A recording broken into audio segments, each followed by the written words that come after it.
Hello all. Hope you're all doing well.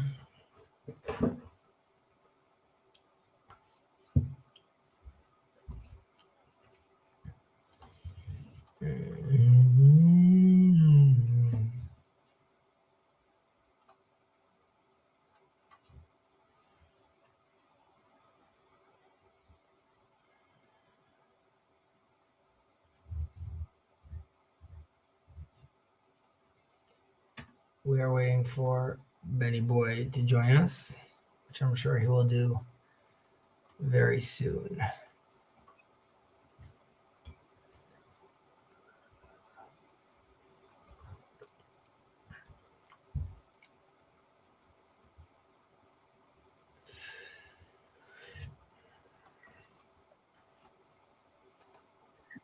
Hello, Ben. Hello. How are you, sir? How are you doing? Good. Praise the Lord. Baruch Hashem, doing well. How's your Purim? My Purim was good. It was a hot Purim. It all went Hot well. Purim as in like it was The weather, like I got you. Okay. not from any symbolic or spiritual sense. Did you hear any interesting Purim Torah? Did I hear anything interesting part of Torah? You have like rabbis crying and you like yelling out Torah. Maybe like you heard something that was like very interesting. I'm trying to think. I might have to think about it, about the Megillah specifically. Was it a silent read or like a kid friendly read? It was. I mean, there were two, but there was also a silent read, but which is good. And the Chabad has. They don't do. I was in a Chabad place, so they don't go crazy every time a man is mentioned. Only at specific points. Yeah, gotcha. But yeah, I have to think about it. I'm Every time that I need to think through the past recently, it takes time because there's so many things that are happening. So much is happening. Yeah, it's good. I mean, protests in Jerusalem today, Iran being threatened, peace with Russia and Ukraine. Who knows? Crazy times. Indeed. Speaking of time, also last week, if anyone doesn't know, the reason we didn't do this because you guys, daylight savings, the clocks have been changed in the States, but they haven't here, so the schedules, we weren't simpatico, but I think we're back at it right now. Yeah, and thinking back to the past, it's hard. Time definitely feels like it's accelerating. But I feel like that's a good thing. I feel like we're building towards something. Yeah. I hope so too. Okay, we are in the 6th chapter. Yes. Yeah, and you mentioned the 6th chapter is a chapter that is in somehow distinct, or like from now on, it's like From now on till the end, it's more like annexes to the 5 that we just read right now. Specifically in this one, tough, we're gonna see, but this is really, it's sort of exploring evil inclination in a certain sense. Right. Okay. Interesting. Gilad is joining us. This one,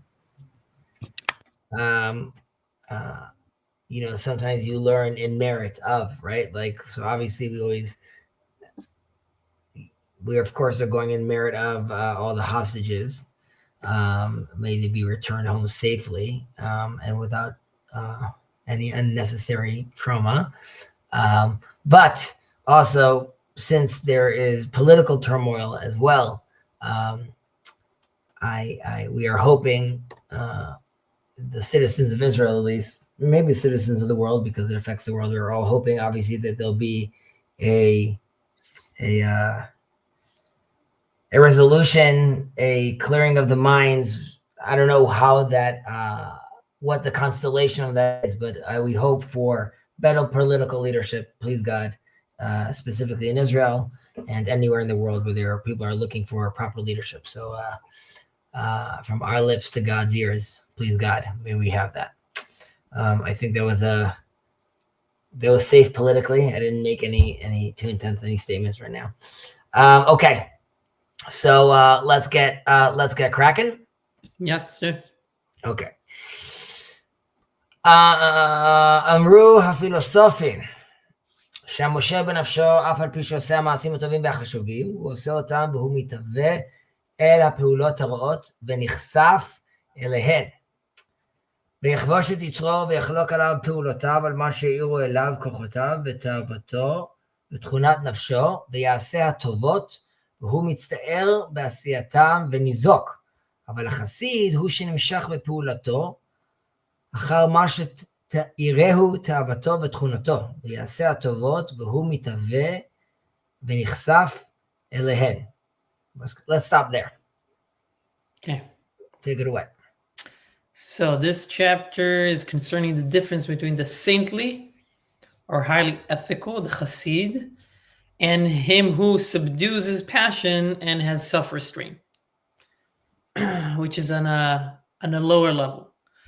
Philosophers maintain that though the man of self-restraint performs moral and praiseworthy deeds, yet he does them desiring and craving all the while for immoral deed, but subduing his passions and actively fighting against a longing to do those things to which his faculties, his desires, and his psychic disposition excite him, succeeds, though with constant vexation and irritation, in acting morally. The saintly man, however, is guided in his action by that which his inclination and disposition prompt him, in consequence of which he acts morally from innate longing and desires. Right, that's very exciting. Okay. Okay, so we'll get back. We'll discuss the Chassid and the Kovesh in a moment. Moshe. What did you call the Kovesh? Moshe benafsho. No, I know. I'm saying how do you say this in English? One has subdues and self-restraint. Okay, the Kovesh sounds. I like Kovesh more. Okay, so we're basically He doesn't call him Kovesh. He calls him Moshe benafsho. Well, but no, he's calling him Moshe benafsho, but the reference is Ezehu Gibor HaKovesh et Yitzro. That's this, but the reference I'm doing to myself for a second. Okay. Well, he actually calls him the two things here, which is Kovesh et Yitzro ve'Moshel benafsho. So it's like Kovesh and Moshel, and two separate things. So it's interesting. I think, yeah, if we're opening that up, I think there is a difference between Moshe benafsho and specifically Yichbosh et Yitzro. Right? Moshe benafsho is more inclusive, right? There is Yetzer, but the nefesh has more than just Yetzer. So it's I think it's following Aristotle or Plato. Maybe I'm not sure which one, with the model of the psyche that has the man, the lion, and the monster. And you need to. No. I'm not sure. Maybe it's Aristotle. It seems like Aristotle, but it might be Plato. I'm just not sure. So saying that the monster is the one that you need to tame. The lion is the one you need to train, and the man is the one you need to educate, right? So those are the three parts of the psyche. So I think right, and I think Plato also has the chariot, right? And there's two horses that you're there's the man in the chariot that's riding, which I can't remember exactly, but maybe that's the intellect. But then there's two horses, and one of them is maybe corresponds more to the physical, and then there's another one. So I probably need to look at something to bring it fully. Well, yeah, it looks like somebody in the comments is mentioning that specifically. But I think it's probably also connected here. Okay. So,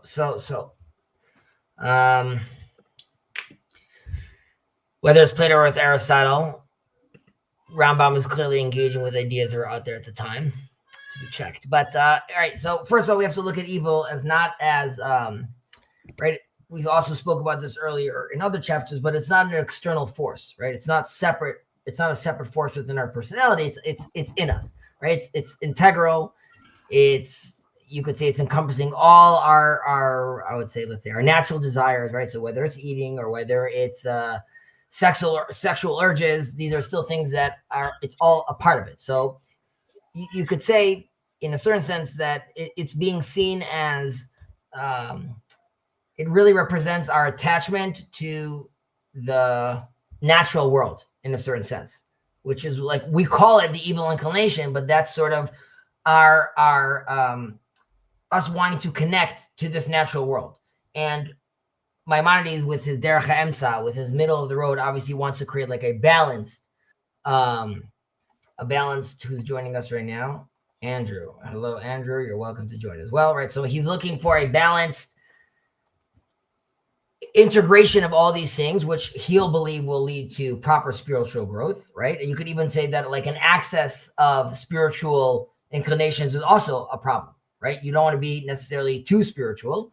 And if you look at it that way, the Yetzer Hara is really, in that sense, like if you're too connected to, or there's an excess of spiritual inclination, I need the Yetzer Hara, or the love of nature, or you could call it touching grass or being grounded, is really connecting us to this world, right? So this goes back to the idea that we're talking about evil being sort of on a spectrum, which is like it really matters how it's being used, how we're dealing with this, right? So if you look at someone from even from a psychological state, like if you are lacking any evil inclination, I would say that person is in danger, right? Because you have to have some sort of integration of whether it's the shadow or the monster, but like that is something that we have inside us, but we have to figure out how to balance that ultimately.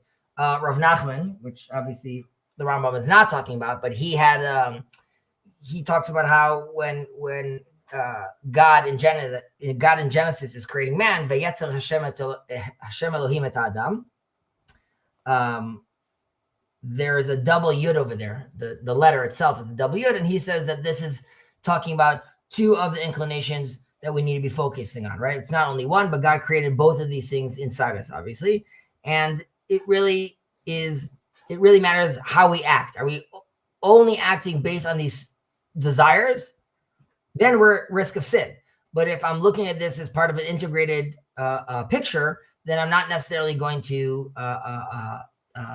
risk sin. And we clearly see that our Christian brothers and sisters, right, with Paul, he has a different way of looking at the inclination, right? He inherently saw that as like a fundamental flaw, right? That you have the Yetzer Hara, and the only way you could actually overcome this or have self-redemption was going to be through divine intervention. In the Christian sense, this would obviously be the death of Jesus, which I would claim this is obviously a more pessimistic perspective. And I would say that in contrast, our sages, Chazal, are really emphasizing the balance, right? And another verse we would have for that is right? Love your God with all your heart, with all your soul. And here too, our rabbis have talked about this, that the right? The fact that you're loving with all your heart, it's also with the evil inclination and the good inclination. Now we call them evil and good, and that has many ramifications with how we think about things. But when we use, again, the term evil over here, we shouldn't be looking at it as necessarily bad, but it becomes evil when it gets out of balance. Thoughts, comments, complaints? First of all, it's I didn't know that like view of Yetzer Hara is related to that. I read this. This is a section of Rambam that I read quite deeply with the Chavruta that I had. What we're doing now? Yeah, this Gotcha. specifically chapter 6, and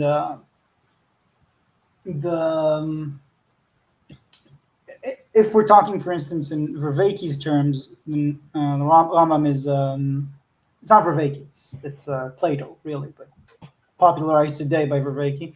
He's talking about self-restraint versus sophroson, because the Chassid is what Aristotle sees as sophroson, which is mean you are tempted by the good. So when you let yourself go and you follow your desires, no inhibitions, the thing that tempts you is to do good. And I think The thing that tempts you is I mean, to do something good. precedes that, no? what? Something has to precede that. It's not like Sure. the natural. No, you're not born Hasid. I think that's Right. generally Yeah. the thing. That Like was if, my understanding, yeah. but it's I think there's a phrase, I don't remember who, it's one of the Christian saints, I think, who said, like, love God and then do what you want, or something like that. Like once you're oriented so pristinely towards in your character and in the way that you're engaging with the world, then there's no conflict, there's no need for self-restraint and governing and conquering yourself and your yetzo, but rather there is a harmony, right? Doing good is what you are tempted to do. It's the thing that calls out to you, and so like, and I think like an example, right? If you see someone struggling and you feel called to do it, and it's not like, even though let's say it costs you something at the moment that it happens, the self-restraint would be, I don't want to help this, like I'm too busy, I don't have time for this, but okay, I understand that this is the right thing to do and I'm going to do it. Whereas the Hasid is like, there's like very little gap between seeing or like having this thing happen and just doing it because it's clear, like there's no moment of like frustration or conflict within that. And I think this also resonates with something that Iris Murdoch talks about in The Sovereignty of Good. It's a collection of her philosophical works that also sort of points at the same thing, that like we typically don't have these moments of choice when we need to govern our soul and then make a decision. St. Augustine. But rather, most of our life is automatic. Most of the time, we act as we have been trained to act, and when we are properly oriented, then we can be good people through that. This reminds me a little of the discussion we had in earlier chapters.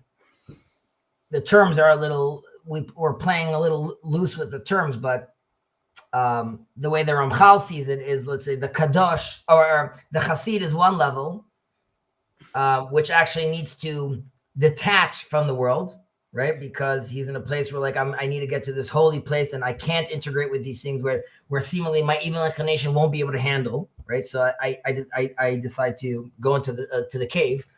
And then he says the Kadosh is someone that could fully integrate, right? The Kadosh is someone that comes back and says like, I could hang out here and do this and drink this and do that. We speak about this obviously with the Nazir, right? The Nazirite, right? When he does his vow, when he comes, he has to bring a sin offering because he denied himself. He couldn't fully integrate, right? So yes, you've reached a certain level of holiness because of that, but ultimately there was a larger integration that could have been happening. Just on the terms thing, I think the if we're technical, I think what the Rambam is saying is the term is like hameule is better than hachasid, or hachasid hameule is better, like just to separate it from what others call right. it. Correct. I mean, he hameule versus hamosher ben nafsho is the way I saw this. Put one against the other. so as many things, like the Rambam is also playing over here, specifically here, he's also playing with like other ideas, right? Like we're going to get into the next portion, and like he is playing with these topics, like whether it's kovesh or whether it's chassid, because he he's not in a vacuum, right? He's dealing with obviously other ideas that are out there. But let's continue, unless Ben, you have any thoughts, or Andrew, you have any thoughts? By the way, I'm insulted that you're not eating right now, because like if you're on screen, the expectation I already is finished. You're too late, Hezi. Okay. Let's bוא נמשיך. Yep. Let's do it. Here. ובהסכמה מן הפילוסופים שהחסיד יותר חשוב ויותר שלם מן המשה בנפשו, אבל אמרו שהמשה בנפשו כחסיד בעניינים רבים, ומעלתו למטה ממנו בהכרח להיותו מתהווה לפועל הרע, אף על פי שאינו עושה אותו, מפני שתשוקתו לרע היא תכונה רעה בנפש. וכבר אמר, I'm missing you here, yeah, okay. You want to go? כבר אמר שלמה המלך, כיוצא בזה, נפש רעה אותו רעה. ואמר בשמחת החסיד ובמעשה הטוב, והצטער מי שאינו צדיק בעשייתה. זה המאמר. שמחה לצדיק עשות משפט ומחייתה לפועלי הון. אבל. זה הנראה מדברי הנביאית נאות, למה שזכרהו הפילוסופים, וכאשר חקרנו דברי חכמים בזה, העניין נמצא להם, שהמתהווה לעבירות ונחשף אליהן, הוא יותר חשוב ויותר שלם, מאשר לא יתהווה אליהן ולא יצטער בהנחתן. עד שאמרו, שכל אשר יהיה האדם יותר חשוב ויותר שלם, תהיה תשוקתו לעבירות והצטערותו בהנחתן יותר גדול. והביאו בזה הדברים ואמרו, כל הגדול מחברו, יצרו גדול ממנו. ולא די עם זה, עד שאמרו ששכר המשה בנפשו גדול לפי רוב צערו במשול בנפשו, ואמרו, לפום צערה אגרא. We learned this also in Avot, oh yeah, correct, in Avot. ויותר מזה שהם ציוו להיות האדם מתהווה לעבירות. והזהירו מלומר, שאני בטבעי לא אתהווה לזאת העבירה, ואף על פי שלא אסרה התורה. והוא אמרם, רבן שמעון בן גמליאל, אומר, לא יאמר אדם, אי אפשר לאכול בשר וחלב, אי אפשר ללבוש שעטנז, אי אפשר לבוא על הערווה, אלא אפשר. ומה אעשה? אבי בשמיים גזר עליי.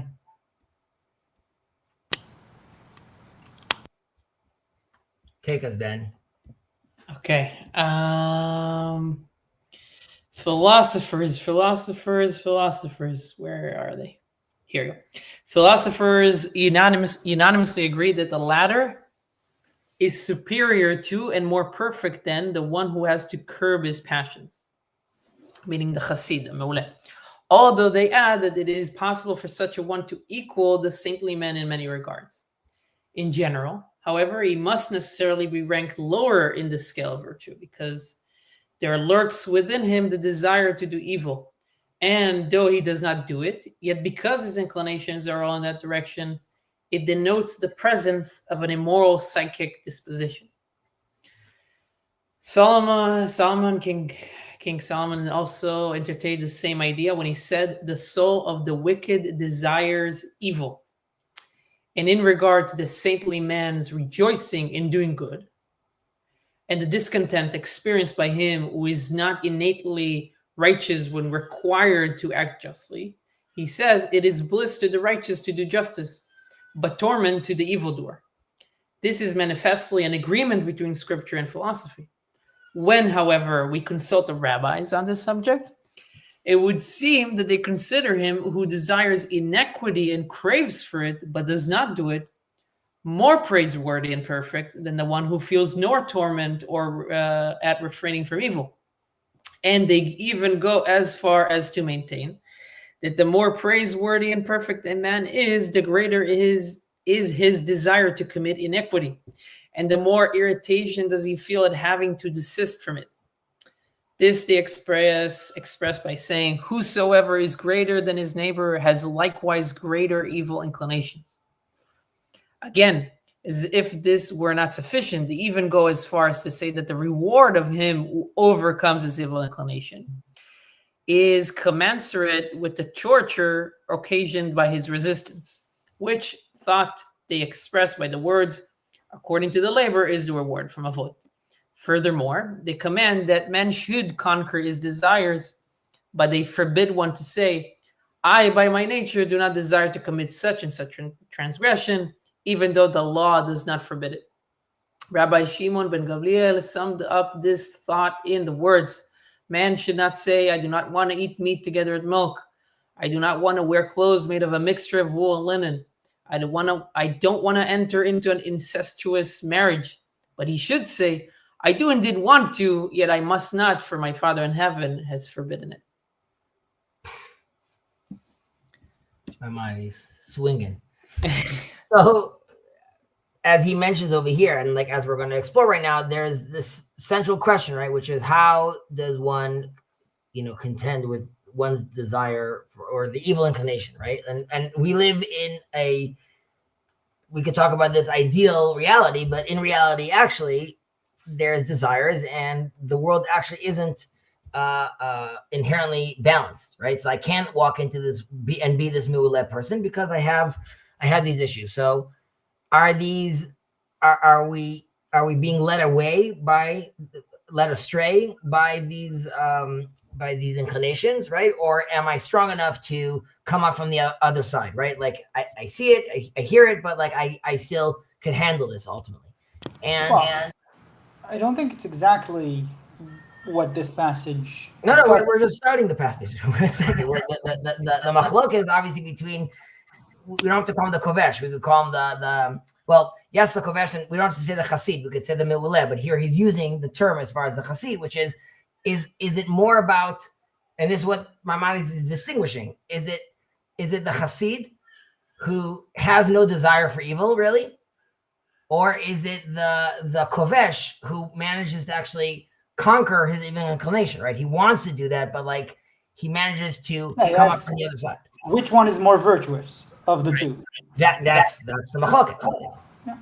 That's what we're going to see, right? So you could say that the philosophers are favoring the concept of the chassid or the meuleh, right? Because they're saying that conquering the inclination is still, you'll correct me if I'm wrong, but from my understanding of it, that even if you conquer it, there's still an implication of an internal struggle, which is a negative, right? Like you couldn't fully be integrated because you still have to struggle with this thing and you have to overcome it, and that's great, and we think you're awesome. Nevertheless, that little sound is over there, right? And then he's quoting Shlomo Melech, King Solomon, which is that like that the soul, a soul that's wanting evil is obviously is flawed, right? Now, Rambam is bringing over here Chazal, right? Our sages have they value the kovesh more, right? They think that, and they give us the example over here of the Pumtzar Agra. This is really a reference to the story of Abaye. Abaye, how does the story go? He overheard a conversation between a man and a woman that they're going to travel together.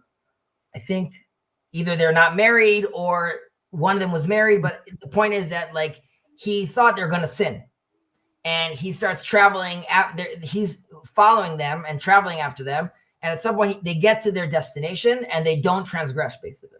And then he realizes that he's very disturbed by this because if he was in their situation, he'd feel like he wouldn't be able to handle himself. That's what his assumption was, that they're definitely going to sin, because he's thinking how I'm going to handle it. Right. And that's where we come. And then he hears a heavenly voice, the Pum Sara Agra. Right. So like the reward is proportionate to the amount of effort or struggle that you put inside. So Chazal was always, we could look at this as being, this is what they truly think. You could also look at this as like a mechanism, because, humans are obviously dealing with very hard times. So we want to make sure that we could package it nicely for them as well. And Maimonides also ends with mentioning over here, Rav Gamliel, right? Like you just said, which is, don't walk in saying like, no, I joked around. The Zohar has a comment about like women. It's something about women looking like monkeys, right? No one should take this out of context. Women are beautiful or amazing. I joke around sometimes with people. I'm like, listen, ever since I got married, all women in my life, they just like anyone else. I don't know if they're good looking, not good looking. They just all look like, like I don't even see a face. They all look like monkeys. It's a joke. What Rabbi Gamliel is saying is like, no, all these women look fantastic and they look hot. However, I tell myself, no, I'm not going to do this because I'm not allowed to do this, right? I'm being told that I need to control myself.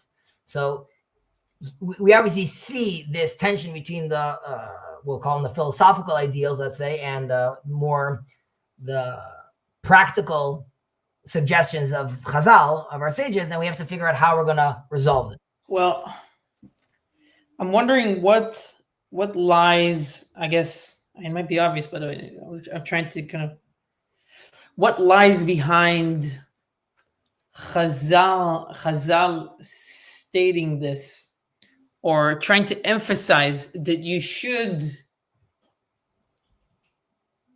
right? So the Chassid is almost like you can view the world in two ways. One is that you can somehow deny. I mean, if we use the example, we can use another example that doesn't seem too controversial, but deny the beauty of the women around you, which could be maybe the way of the Chassid, but maybe in his sense, he's not denying anything, right? But from a Chazal position, it seems like maybe they're saying you don't want to deny, you want to incorporate or deal with it. You know what I'm saying? I'm just trying to understand. I think. Sorry, go ahead. I think the notion is, the way I see it, closer to sort of like not having the ability or inclination to do evil is not a virtue in itself, right?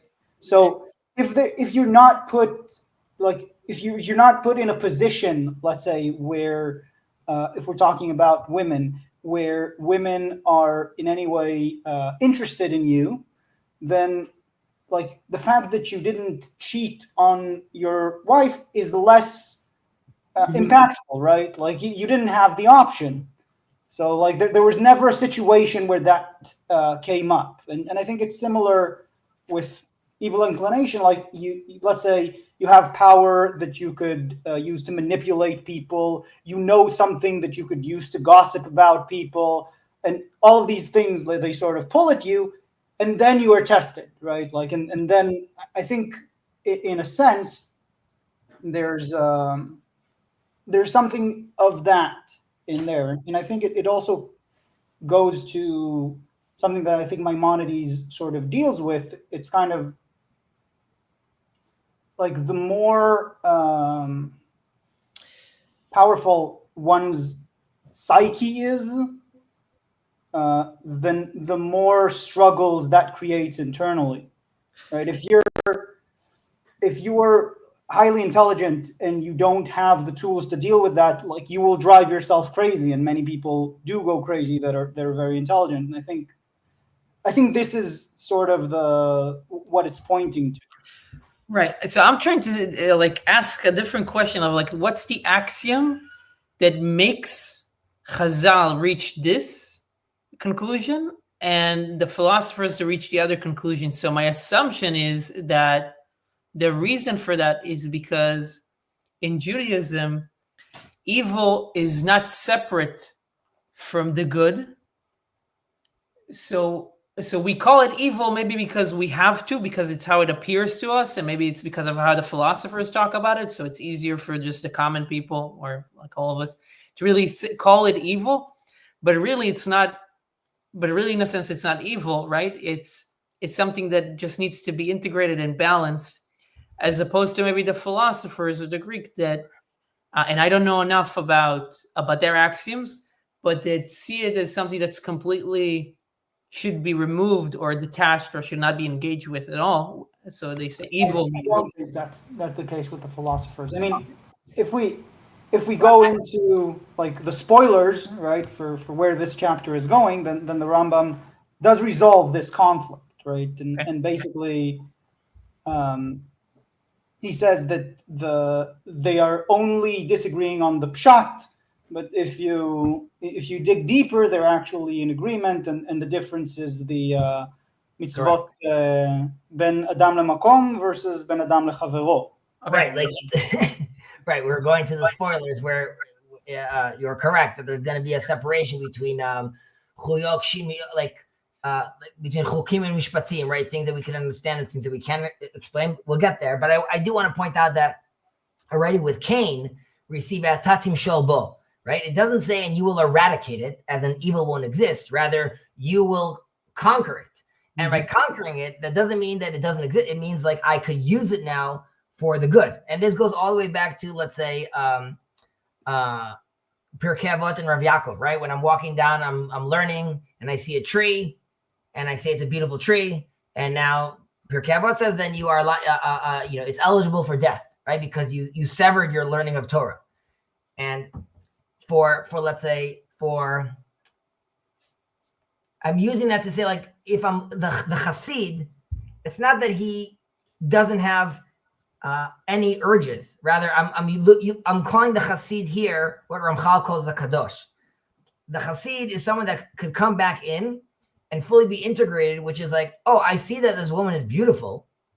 It's fully integrated. So let's say the appreciation of her beauty is all lishma, right? It's all for heaven's sake. There's no element over there which is like, there is a natural desire, which what we're calling evil, if it's unoriented, right? Because then it's just like, she's gorgeous, the body. But if it's realizing and seeing the nature, the natural element of it, but fully within the context of lishma, of for heaven's sake, that's just very difficult to do. Now, I would say that Chazal is talking to practically how most humans interact with the world, right? Most people can't do that, Neo move, and I could see the matrix, so I could dodge the bullets, right? It's like they don't see. It's not harmonious for them to just hold a bullet and be like, oh wow, look, so interesting, a bullet, and drop it, and all the bullets suddenly fall. Does that mean now no bullet could hit Neo? No, it means that he is just aware of it now, so he could be fully integrated with it. That makes sense? Kind of lost you on the Neo analogy, honestly. The Neo example was the Hasid, like someone could look at the world and not be fully in. The Kovesh is looking at the world, and he doesn't necessarily see the code so clearly, right? There's things that seem like confusing to him, or like in this sense, this beautiful woman, right? There's a desire element of it. Now I'm going to control myself because I know that this sequence doesn't lead down a good path, right? And then, like, way to go, you managed to control yourself. Neo is looking at the woman and he sees the code. It's not, there isn't, as in he understands that she's actually beautiful. Like we're reading that the same, but the sequence is clear to me. So I'm not confused right now. It's like, oh, I'm going to be after this person. Rather, I could maneuver around that person without feeling that need while still appreciating her beauty. Go ahead. Any thoughts, comments, or hemshachnu? Hemshachnu. Okay. Okay. You're in the right place already, or no? Or you continue? Yeah. No. Here we go. ולפי המובן. Yeah. ולפי המובן מפשוטי שני המאמרים בתחילת המחשבה, הם סותרים זה את זה, right? So like that's the tension. ואין העניין כן, אבל שניהם אמת ואין מחלוקת ביניהם. What a surprise. והוא שהרעות אשר הן אצל הפילוסופים רעות, אשר אמרו שמי שלא יתהווה עליהן יותר חשוב מן המתהווה עליהן, ויכבוש את יצרו מהן. הם עניינים המפורסמים אצל כל בני אדם שהם רעות, right? This is more universal. שפיכות דמים וגניבה וגזלה והונאה ולהזיק למי שלא הרע לו ולגמול רע למיטיב לו ולבזות אב ואם וכיוצא באלו. והן המצוות שאמרו אליהן החכמים ז"ל שאילו לא נכתבו ראיות הן להיכתב. If they weren't written, they should have been written. ויקראו אותן קצת מחכמינו האחרונים אשר חלו חולי המדברים. מצוות Okay, he's ripping into people. מצוות השכליות, ואין ספק שהנפש אשר תחשוף לדבר מהם ותשתוקק אליו, שהיא חסרה, ושהנפש החשובה לא תתהווה לאחד מאלו הרעות כלל, ולא תצטער בהימנעה מהם. אבל הדברים שאמרו עליהם החכמים, שהכובש את יצרו מהם הוא יותר חשוב, וגמולו יותר גדול, הם התורות השמיעיות, וזה אמת, שאלמלא התורה לא היו רעות כלל. ומפני זה אמרו שצריך האדם שיניח נפשו אוהבת אותן, ולא יהיה לו מנוע מהן רק התורה. ובחן חכמתם, במה שהם שילו, שהם לא אמרו, אל יאמר אדם, אי אפשר להרוג הנפש, אי אפשר לגנוב, אי אפשר לכזב, אלא אי אפשר מעשה אבי שבשמיים גזר עליי. אבל הביאו דברים שמיים כולם, בשר וחלב ולבישת שטנז ועריות, ואלו המצוות וכיוצא בהן. הן אשר קרן השם יתברך חוקות, ואמרו רבותינו ז"ל, חוקים שחוקקתי לך, אין לך רשות להרהר בהם. ועובדי כוכבים משיבים עליהן, והשטן מקטרג בהם, כגון פרה אדומה, ושעיר המשתלח, אשר קראו אותן האחרונים שכליות, יקראו מצוות כפי מה שברו החכמים. correct. מה שאומרים, הנה התבהר לך וכל מה שאמרנו, איזה מין עבירות יהיה מי שלא ישתוקק אליהן יותר חשוב מן המשתוקק אליהן, וכובש יצרו מהן, ואיזה מהן יהיה העניין בהפך. וזה חידוש נפלא, באמת שני המאמרים האלו, ולשונם מורה על אמיתות מה שביארנו, וכבר נשלמה כוונת זה הפרק. Wow. We got to the last, oh, it's not the last one, it's number 6. Okay. So, a lot of stuff going on over here. Okay. So, yes, please. Sorry for their English, as I'm thinking over here. English is always great because the English is already like half of the interpretation. So. Yeah. At first blush, by a superficial comparison of the sayings of the philosophers and the rabbis, one might be inclined to say that they contradict one another. Such, however, is not the case. Both are correct and, moreover, are not in disagreement in the least. As the evils which the philosophers term such, and of which they say that he who has no longing for them is more to be praised than he who desires them, but conquers his passion, are things which all people commonly agree are evil, such as the shedding of blood, theft, robbery, fraud, injury to one who has done no harm, ingratitude, contempt for parents, and the like. The prescriptions against these are called commandments, about which the rabbis said if they had not already been written in the law, it would be proper to add them. Some of our later sages who were infected with the unsound principle of the Mutkaliman, the Medabrim, Islamic sect, right? Called these rational laws. There is no doubt that a soul which has the desire for and lusts after the above-mentioned misdeeds is imperfect, that a noble soul has absolutely no desire for any such crimes and experiences no struggle in refraining from them. When, however, the rabbis maintain that he who overcomes his desires has more merit and a greater reward than he who has no temptation, they say only in reference to laws that are ceremonial prohibitions. This is quite true, since, were it not for the law, they would not at all be considered transgressions. Therefore, the rabbis say that man should permit his soul to entertain the natural inclination for these things, but that the law alone should restrain him from them. Ponder over the wisdom of these men of blessed memory, manifest in the example they adduce. They do not declare, men should not say, I have no desire to kill, to steal, and to lie, but I have a desire for these things. Yet what can I do, since my Father in heaven forbids it? The instances they cite are all from the ceremonial law, such as partaking of meat and milk together, wearing clothes made of wool and linen, and entering into consanguineous marriages. These and similar enactments are what God called my statutes, chukutai, which, as the rabbis say, are statutes which I, God, have enacted for thee, which thou hast no right to subject to criticism, which the nations of the world attack, and which Satan denounces, as, for instance, the statutes concerning the red heifer, the scapegoat, and so I would just say that leharher, right, is not le'arer. It's not really that they're criticizing. Like in Hebrew, it's not, you're not even allowed to like ponder. Yeah, correct. You can't even like really ponder their validity. Sorry, go ahead. Yeah, just if you said that, I'd just say like Leibovich, for instance, said that if Chazal said that he should recite, phone book, then that's what he would recite. Like in that sense, like you don't get to ponder that. Okay, we can discuss that. Those transgressions, however, which the later sages called rational laws, are termed commandments, as the rabbis explain.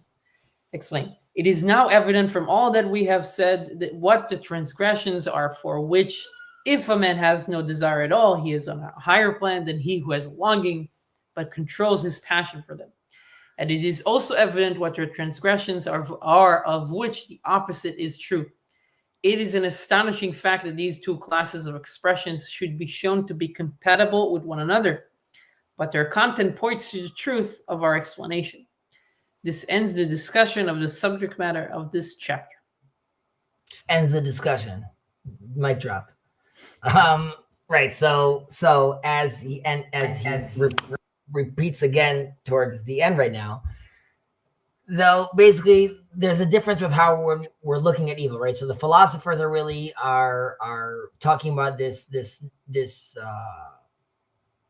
these universal evils, right? Which are recognized by all as wrong, right? Like you're murdering, you're pillaging.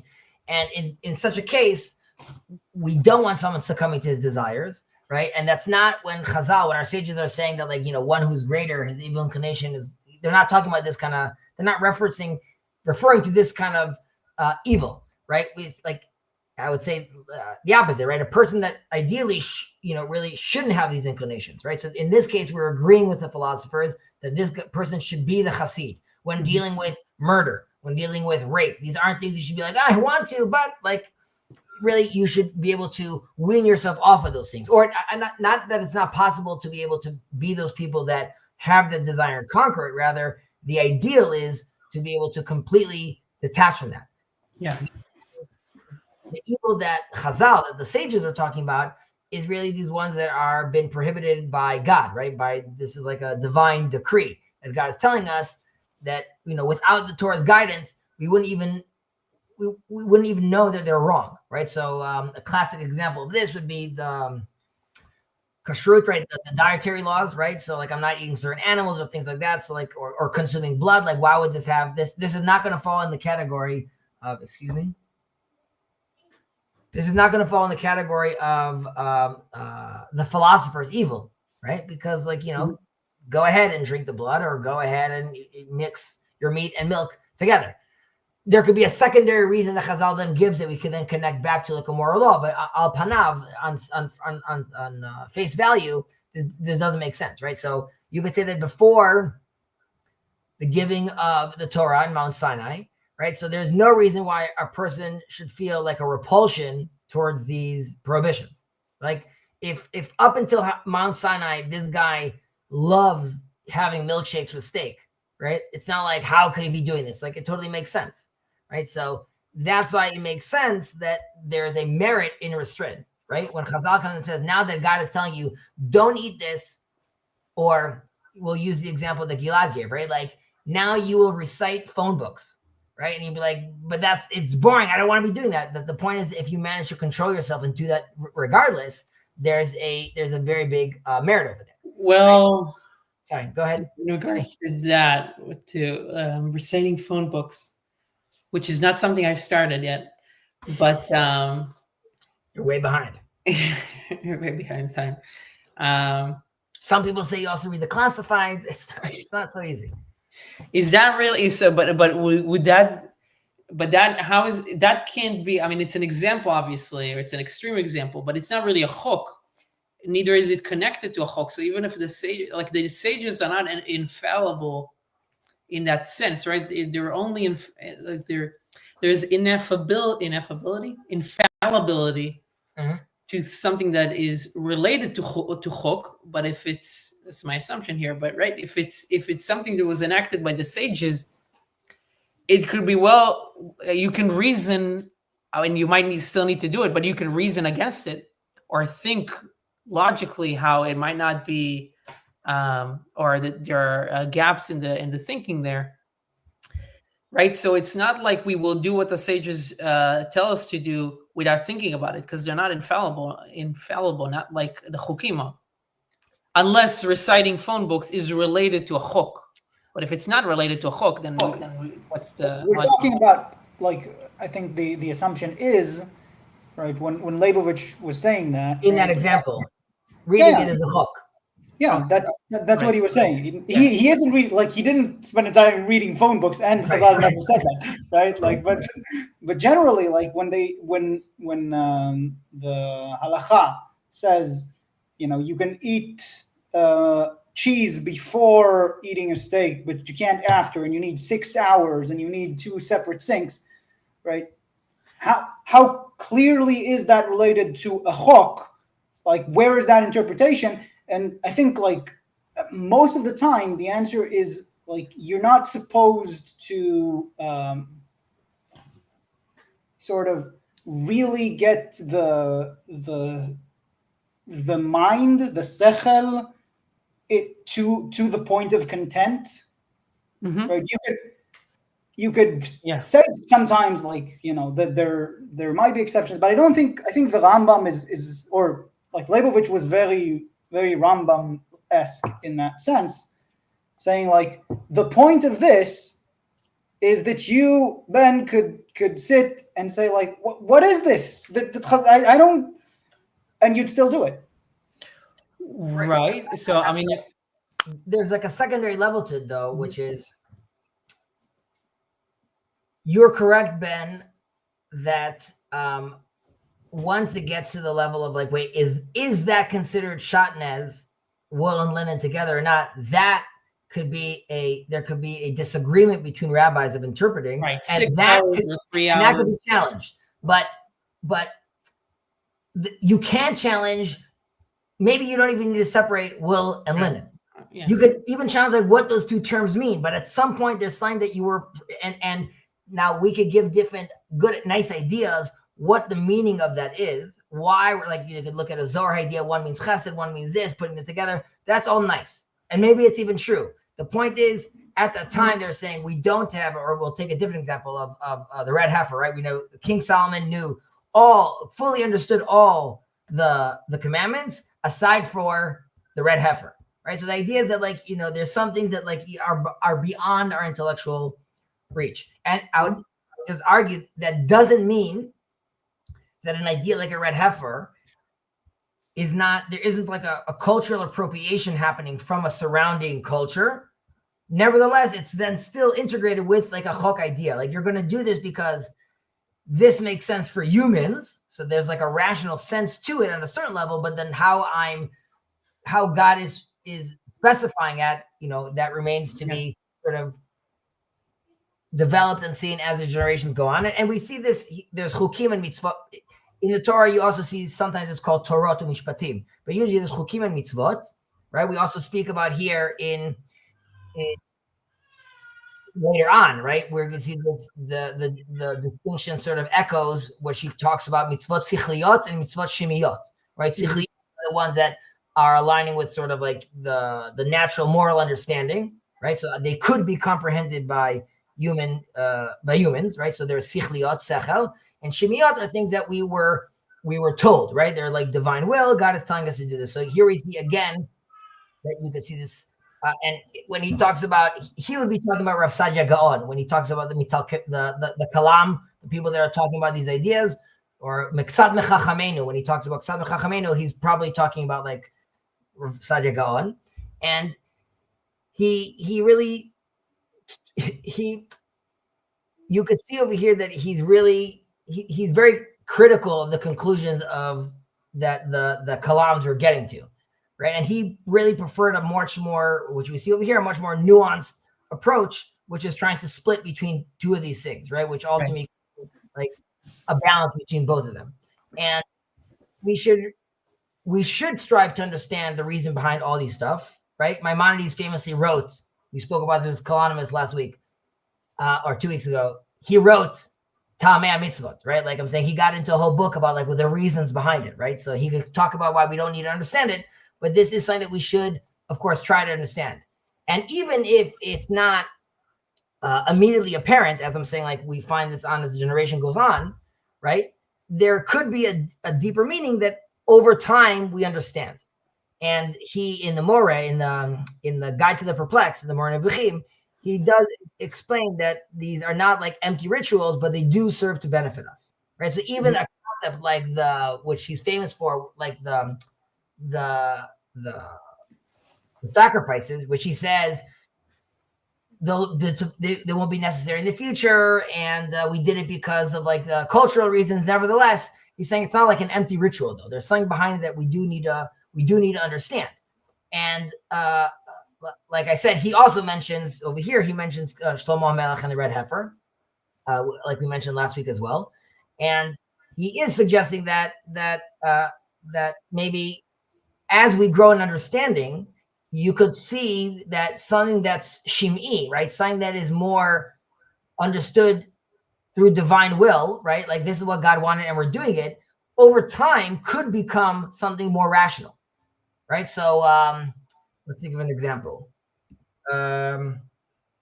Washing one's hands, okay? So washing one's hands was once just purely like a matter of faith. This is why you're doing it. There wasn't an understanding of hygiene. We didn't know that like these little bacteria are flying around. Now you could look at it and understand there's also like a rational basis to it. That's not the reason why you're doing it, but now I could layer on top of it another sichli level to it.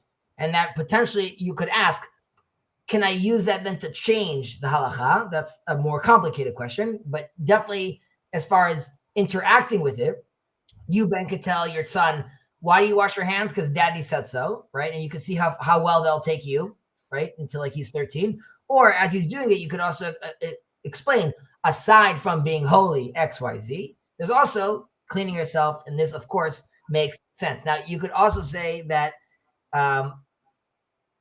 like there are the specific details of washing the hands, right? Then you could start playing around with those ideas. But then there's the concept of self of washing the hands.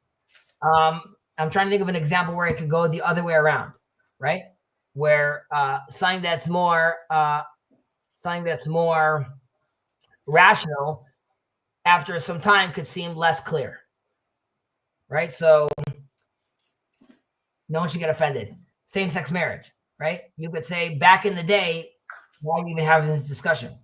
Now you could be like, 1 second, like, is it an issue? Like, it's hard for us now I wouldn't necessarily say us, but you can see the world would have a harder time understanding something like this now, even though in the past, this was much easier to understand, right? So it's our job to really explore these things and try to understand these things. That's why when the idea of Lola hair, I disagree with that.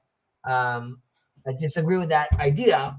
Now, I just want to push back on that, which maybe is not what you would expect from the secular person in the chat, but I think the concept of Lola al-Hil is generally, well, you could look at it in two ways, right? One way is to say some things, like because literally God said so, you don't get to make questions. This is like just because he said so. But like, for 1 second, when you say that, not ask questions, my issue was, I'm not even saying I could ask questions to deny. Can I not explore what's happening there?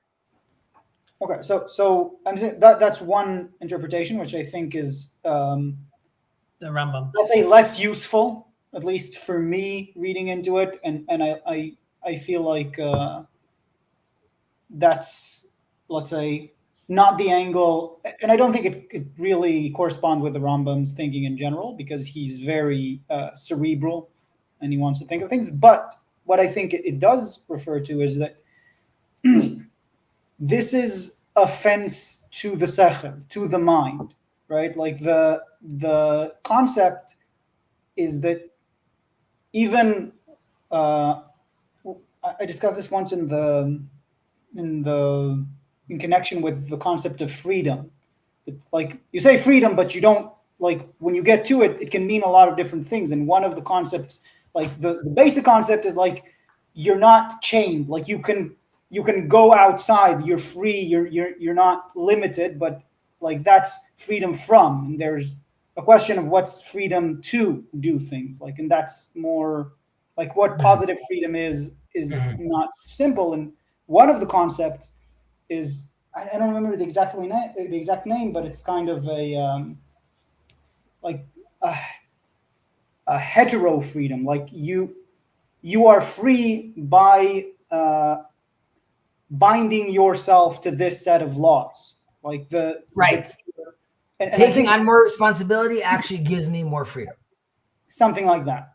And I think it's because, like, it's not just more responsibility. You are binding yourself to something, because when you are detached from everything, you're floating. Then you're floating, and that's a very empty kind of freedom. You only get freedom from, but not freedom to. And this binding allows you to sort of act within a conscience. It's kind of like, by analogy, it's like we feel that gravity is really oppressive, right? Like we can't fly, but without gravity, we are, you put people in a space station, it's not so easy to live there, right? Like you don't, it might be cool to float around for a bit. Apparently they can't have sex. That's what they say. But how is this related to chukim? I think that they are like gravity for the Rambam. Like they are the enabling constraints in Vervakian language. Like these are the things that are constrained upon you, that no matter how much your sechel tries to break free from them, you're not supposed to, that they are like the fixed points that you can't break from using your sechel. Right. I mean, sorry, go ahead. I mean, I don't know if I have too much to say, but it seems right to me of like my understanding of this, because at some point there is revelation, right? There is a sense of, there is a grounding to where. This is great. This is good. There's a grounding to where, okay, we take on this and we use our intellect to build upon it, but there is a ground below it. Like we don't start from zero. So yeah, in a sense, it's there is, and that's where the faith discussion also happens. But yeah. So I think you were alluding to a good point, which we'll get to. I see Ups asked over here, I'd love to understand chok better. So again, just to explain, a chok is they're commandments, right? That without divine revelation, right, we would not be able to perceive them as inherently moral or immoral, right? They're followed because of the divine decree. Again, we spoke about there are then details of how this divine decree practically manifests in the world, where there could be some wiggle room in interpretation, but the idea of the decree itself is what Gilad is talking about over here, is a sign that you're commanded to do. You couldn't have known earlier, and it's sort of it's foundational, right? It's there. Mitzvot, right, which are like the general commandments, they are typically aligning with, like we said, what is natural, our sense of morality, right? It makes sense, and it's really accepted by human reason. Now, Ben, to your point with regards to, you use the word revelation, which is what triggered my response, which is one second, one more thing over here. I see Jacob is writing over here, Charuta leluchot. I believe, because he's saying over here, Chezi, you know what I'm talking about, and he's obviously welcome to join us. I believe he's referencing the idea, right, that these lofty ideas ultimately have to be, grounded, right? They have to be, they're written into the luchot, because it's etzba Elohim, it's the hand of God, and it's I don't want to say it's lo b'shamayim, but at some point you have to be able to manifest with these ideas. And if they're tethered to like the complete freedom, sort of, I can't move with that, right? I'm only going to have fun with bumper cars when it's locked in a certain area where I know I can play these bumper car games. So there's a sense that once it's charut al luchot, these are things that are already built into the system, and we're taking those luchot with us. There's he's talking about something else. Inscribed charut al luchot. He's talking about charut. He was referencing the freedom thing that I believe Gilad was talking to, that the word inscribed or etched into in Hebrew also means freedom. So the fact that it's written inside, which you think this actually means that, you can't escape it, like it can't be changed. Rather, the fact that it's carved inside actually allows for more freedom. So Jacob, the rabbinic tradition of lo tikre this, tikre this. Exactly. Exactly. So we learned. But back to what Ben was saying about the revelation, that's why it's important that we need to realize the difference between how the prophets, right, which are much closer to revelation or are connected, obviously, that they're revealing these stuff, how they're approaching their moral guidance, and how Chazal is doing it, right? So, right. Sorry, go ahead. But that's what I said. Like, there's no more chukim, right? I mean, nobody's gonna come up with a new chuk. Everything from now on is rational. Even beyond Moshe, is there was no revelation when it comes to halacha, right? It was there's hora'at sha'ah, right? So the prophets have some wiggle room, right. But before we go on,